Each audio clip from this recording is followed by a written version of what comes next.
Assalamualaikum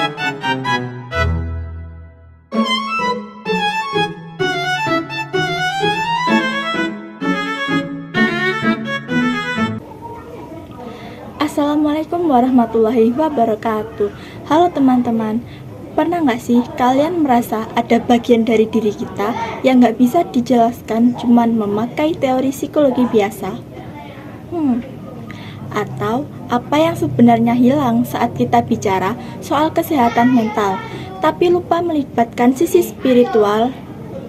Di video kali ini, aku bakal ngebahas bagaimana psikologi Islam melihat manusia secara lebih utuh, nggak cuman perilaku dan pikiran, tapi juga hati dan jiwa. Yang pertama, tentang sudut pandang.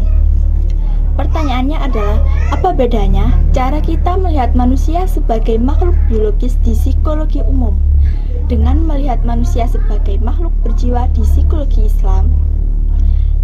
Jadi, psikologi umum fokus pada tubuh, otak, dan perilaku. Sedangkan psikologi Islam melihat manusia sebagai gabungan tubuh, akal, dan ruh. Jadi, lebih lengkap karena ada sisi spiritualnya juga. Yang kedua, mengenai potensi diri. Pertanyaannya adalah, bagaimana konsep fitrah bisa membantu kita untuk menemui potensi terbaik?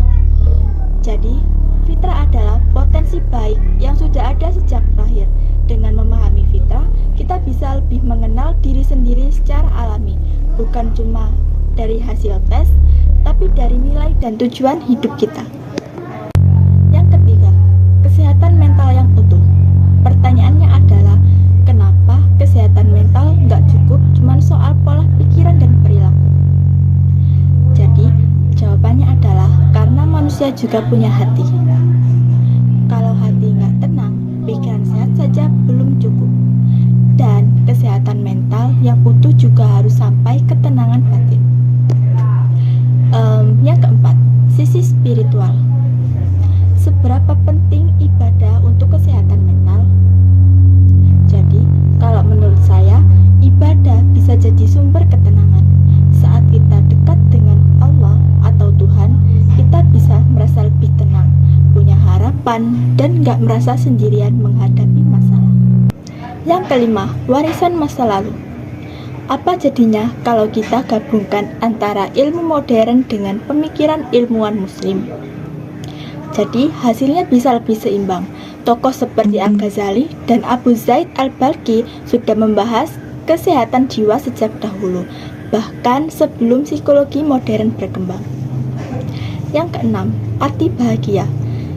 Mengapa standar bahagia dunia sering bikin capek? Karena fokusnya pada materi dan pencapaian. Psikologi Islam mengajarkan bahwa kebahagiaan sejati adalah hati yang tenang dan dekat dengan Tuhan, bukan sekedar sukses di dunia. Yang ketujuh, tantangan zaman. Bagaimana psikologi Islam membantu kita di era media sosial? Yaitu dengan cara membentuk akhlak. Kita jadi lebih sadar diri dan gak mudah ikut-ikutan, dan bisa memilah mana yang baik dan mana yang tidak. Yang kedelapan, pesan untuk diri. Belajar psikologi Islam itu cuma teori. Kalau menurut aku bukan, karena ini tentang perjalanan mengenal diri dan kembali kepada jati diri yang sebenarnya, lebih dekat dengan Tuhan dan lebih memahami makna kehidupan. Jadi, psikologi Islam bukan cuma tentang ilmu, tetapi juga tentang perjalanan hati. Yuk mulai kenali diri kita lebih dalam, gak cuma dari pikiran, tapi juga dari jiwa. Terima kasih sudah menonton dan jangan lupa like, comment, and subscribe. Bye-bye.